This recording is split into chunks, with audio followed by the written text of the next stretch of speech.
My name is Taylor, and I'm one of the medical technicians at the Hair Restoration Institute. And today I'm getting my first hair transplant. We're doing a brand new procedure called the NeoGraft. I went really short on the sides and back of my hair because what's cool about this is there's no scar. There's no scar in the back of your head. We're basically just extracting one hair out at a time from your donor area in the back of your head. So there's no scar. You can wear your hair as short as you want to, and I don't have to shave the top of my head. So this will kind of cover up what I'm doing today. So my hair loss has been frustrating me probably for the last couple years especially. I'm 27 years old, so it really started getting worse when I was around 24, 25.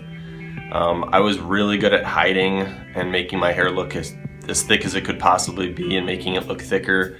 And then even on like a day like today where I'm getting my transplant, my hair is clean, there's no product in it, it's a little bit wet. The team and the doctor couldn't even believe how thin my hair actually was because I was doing such a good job of hiding it.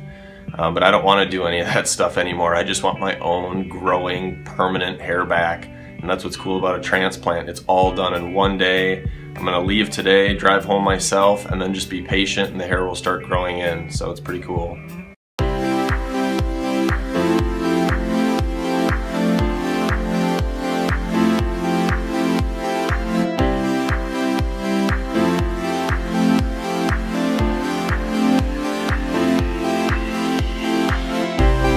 Alright, so today's January 9th. I had my hair transplant on November 27th.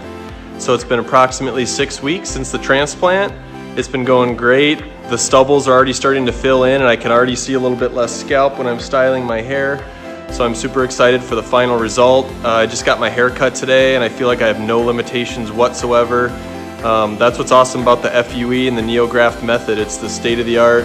There's no scarring or really limitations. So 6 weeks out, super excited for another couple months here. It's already filling in, so I can't wait to see what the full result looks like and show you guys all how the after is when it's all finally done.